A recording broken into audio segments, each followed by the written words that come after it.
Bagaimana adabnya bila imam setelah sholat fardu membaca zikir yang keras, tapi masih ada jamaah yang masbuk? Tashwish, mengganggu. La tushawwish, jangan kau ganggu orang sholat. Yang dimaksud dengan kalimat mengganggu itu adalah bacaan selain zikir. Ada orang sholat, Allahu Akbar, tiba-tiba dia di samping nyanyi. Itu namanya mengganggu. Tapi kalau ada orang sholat, yang lain yang sebelah subhanallah, subhanallah, subhanallah, apakah terganggu? Tidak. Yang terganggu dengan subhanallah itu setan. Kenapa?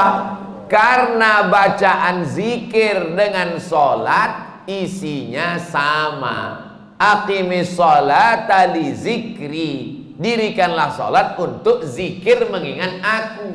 Orang yang berzikir sama circle-nya, sama signalnya. Orang yang berzikir mengingat Allah, orang yang sholat mengingat Allah. Orang yang sama-sama mengingat Allah tidak saling mengganggu dan tidak saling terganggu.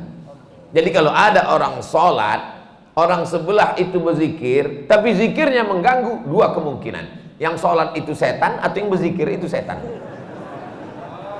Dia udah tahu bahwa zikir itu tidak terlalu kuat, tidak terlalu pelan. Subhanallah, subhanallah. Udah tahu ada orang sholat, kuat-kuat matanya ke situ lah. Subhanallah, subhan. Ini setan.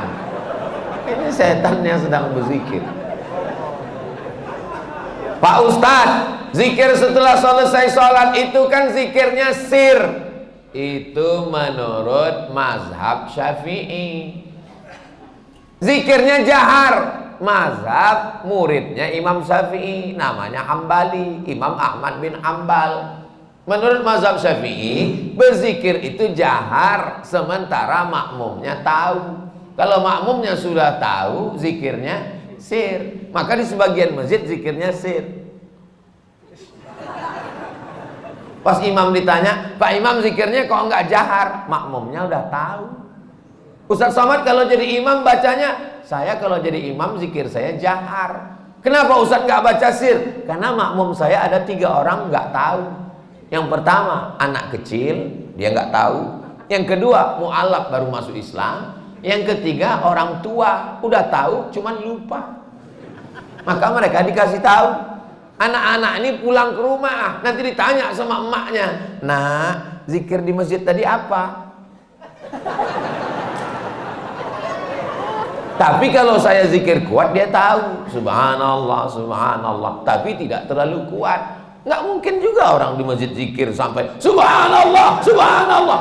Kau zikir apa ngamuk?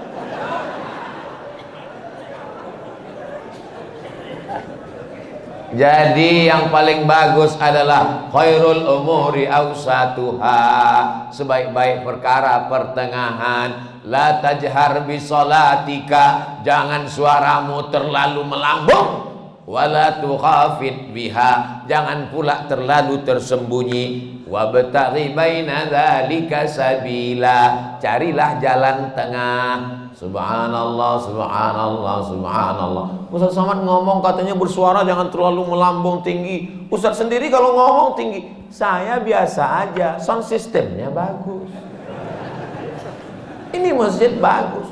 Saya dikasih nasihat sama ketua DNI, Dewan Masjid Indonesia. Tolong Ustaz Somad kalau ceramah itu di mana-mana kasih tahu supaya perbaiki sound system. Karena 80% fungsi masjid ada sound system. Suara imam dengan sound system, suara khatib dengan sound system, suara ustadz ceramah. Kadang kita mau pengajian suaranya nggak jelas. Ada jenis mikrofon itu ustadz tuh suaranya seperti kumur-kumurnya.